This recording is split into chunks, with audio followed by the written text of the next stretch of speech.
This video is sponsored by Manscaped. How do you think the world will end? Will the sun explode, or will ice caps melt, drowning us all? Or will the world end simply because I say it will? I am strong. I am powerful. You live because I allow it. Don't test me. I am a guy who reviews kids' movies on YouTube. I am a god amongst you all. One of the most popular depictions of the world ending in media is man versus machine, our own creations tormenting us and coming back for revenge. We created them and they want to kill us for that. Terminator, iRobot, Meet the Robinsons, it's all terrifying and real futures that could be our doom. But there's one we all overlook as the scariest, most terrifying outlook, Toy Story. Or to be a little more specific, Sid from Toy Story. What if his creations at the end of the movie, his demonic art projects of a troubled childhood, were the downfall of us all? What if they killed us all? What if those creepy things just slaughtered us? Well, this question was answered with the movie 9, released 9/9/2009, the Day of Reckoning. This movie is an apocalypse where dolls are the last remnants of life. While 9 isn't a Disney movie or connected to Toy Story, it's not even really a kids movie if I'm being honest, but it is fascinating. It's seemingly marketed for kids, but received a PG-13 rating. It was very unclear of who it was for. And when I was 10, I was scared shitless whenever I saw stuff for this movie. Like, the Sid stuff always scared me growing up from Toy Story, and this just seemed like a movie fully diving into that type of horror. It's why I'm so terrified of dolls and puppets, and every time I see a mannequin I want to karate chop its head off. This was an animated movie just full of darkness and terror and dread. It was the most original feeling animated movie out there at the time, simply for the fact that it did not care. It did not care enough to fully market to kids or adults. It just let general audiences pretty much decide. So basically, it feels like a kids movie with guns and deaths and bullets and just never-ending amounts of sorrow. One day when I have a kid, I'm showing them this movie to toughen them up. They're gonna watch SpongeBob and I'm gonna say, no, you need to learn life is terrifying and that your future is uncertain. Watch 9. 9 is a 2009 PSP game commercial starring an absolutely insane cast. Elijah Wood, Christopher Plummer, John C. Reilly. I mean, this movie was stacked with so many people. Everyone wanted to come in and make kids miserable and sad, and I love it. I generally think this movie is so much cooler than people realize or remember. So much of it is so cool and unique, especially for a computer-generated animated film at the time. The director of this movie only made this movie, and I think that's a little sad because this guy definitely has some interesting ideas.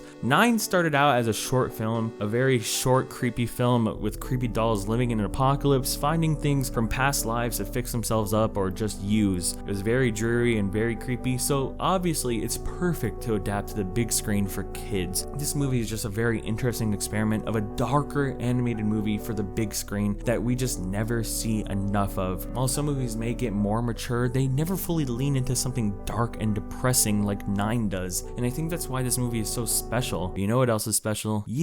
You're special, and you should take care of yourself and your hygiene with today's sponsor, Manscaped. I've worked with Manscaped a lot in the past, and I gotta say that they're one of my favorite companies to work with. Manscaped is a global brand designed for men's grooming and hygiene products. They have the best tools and solutions for the big man odor zones, your body, butt, and balls. They just launched their brand new Lawnmower 4.0, a waterproof electric trimmer that's of the gods. Now you can even get the ultimate Manscaped experience, the Performance Package 4.0. That's a whole 0.0 better than before. I can't tell you how much I actually love the new Performance Package, genuinely. It has everything I need to stay hygienic and properly groomed, leaving me looking and feeling fresh. The new Weed Whacker, the Crop Reviver, and the Ball Deodorant, it's just all so good for no reason. I'm telling you, living in Florida, especially that Ball Deodorant, is a gift from the gods, the balls gods, man. The Lawnmower 4.0 is a cordless trimmer that lets you tackle those areas wherever you want, since it's waterproof. Its skin-safe technology and built-in light lets you trim with confidence that you won't chop your balls off by accident. For a limited time, you can even get 2 free gifts, the Shed Travel Bag and the Manscaped Boxer Briefs, which are insanely comfy. So go to manscaped.com today and get 20% off and free international shipping when you use code 24frames, or click the link in the description. Trust me, your balls and body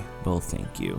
Now back to the video. Let's dive into the world of 9. It's okay, I promise. Hold my hand. I'm here for you. I'm here. The movie begins with distant gunshots and a scientist putting together one of his dolls, and you'll soon find out that there's 9 of them, and that's why the movie is called 9. The intro monologue is how humans are dying, but life must go on. Very, very chill stuff, love it. A wholesome opening. Soon a little baby main character is born. It's 9. He's 9. He's the 9 guy. Once he wakes up with his newfound life, he sees death on the ground in the form of the scientist. Nice. Oh, I love it. He then opens a window to see that everything around him is terrifying and destroyed. It's a ruined city, a ruined world. He sees another guy far below him who's actually alive, and he runs after him, not before seeing a mother and a child dead in a car. Wholesome. Love it. Some real magical stuff here. After walking past some more decomposing corpses, 9 runs into this guy number 2, who's friendly and definitely like a handyman. He has a little candle on his head for light. This is like a metaphor for him because, you know, he's bright. He's a smart guy. See, I'm a big brain. I look deeper into movies than the average person. That's why I make the big bucks. 2 helps 9 speak by giving him a voice box, but 9 is too preoccupied learning about bullets. But we'll move past that because soon 2 fucking dies. He's eaten by a cat monster robot thing and taken away to a facility. Meanwhile, 9's metal bone is showing. Dude, put that away. Jeez, ew, I don't want to see that. 9 is then saved by another doll, number 5. We also meet 1 and 8. 1 is the old and grumpy one because, I don't know, he's number 1. He's been here forever, seeing death and stuff. Dude, just like get over it. Come on. As soon as he meets 9, he unloads all of his trauma on him. Like, this guy was just born. Let him take his baby steps or something, you know? Apparently the numbers 3, 4, and 7 are already dead. You know, they're crossed out right here. That's sad. Dang, not many people left in the group of 9 in the movie 9. There's only like 3 of them. Don't worry, because we meet 6 and, you know, and he's just making really creepy drawings of like Pog U faces or something.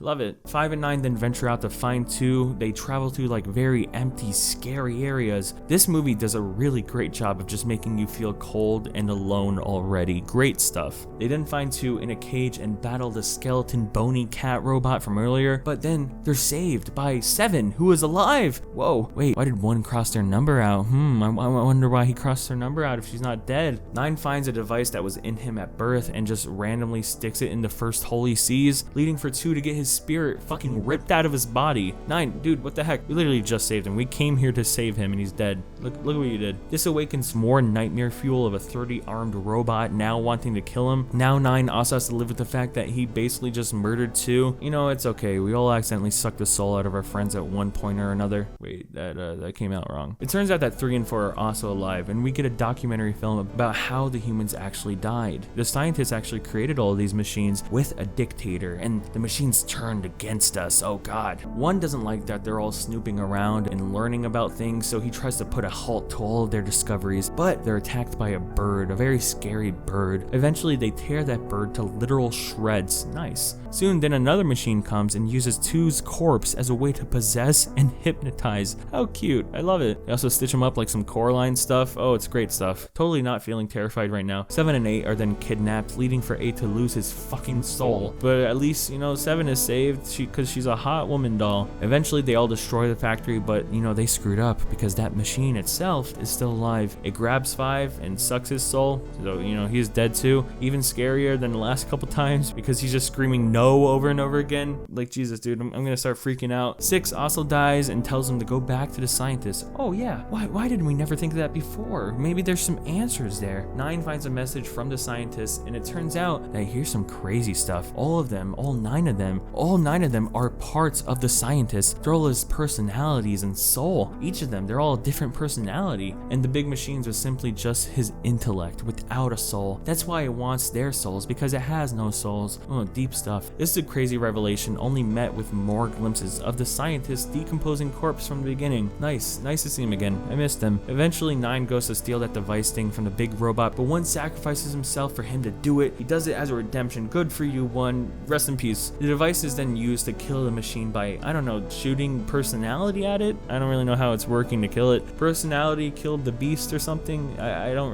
really get it. But in the end, we get a burial site for all of our fallen dolls who we met for like 3 minutes max. May they rest in peace, or, well, have their souls eternally walk the plains of the broken earth. No, actually they become the rain with their souls in the rain. I don't know, dude. This ending is actually very weird. And that's 9. That's the movie 9. That's 9 reasons to be depressed, dude. This movie is insane, but so cool. It has such a cool premise, and designs of the machines are terrifying and fantastic. The world is depressing, but so well done in that way. It's so cool to see such a dark movie in an animated form like this, but the movie can feel very hollow. All the numbers of the 9 aren't really characters. They're shown to be personalities, but that's where it ends. You don't really know or care about any of them. They barely have any conversations with each other or development in any way. They're literally just shells filled with personalities in the movie, and it just ends there for them. A lot of the animation is pretty dated, and some of the textures look really bad and muddied. I would have loved to see this world like updated or remade with better animation, with the same world, just newer animation. It could make everything look so much cooler and creepier and a lot more detailed. Since the entire aesthetic from this world with the dolls and the machines is like all DIY, handmade stitches and fabric,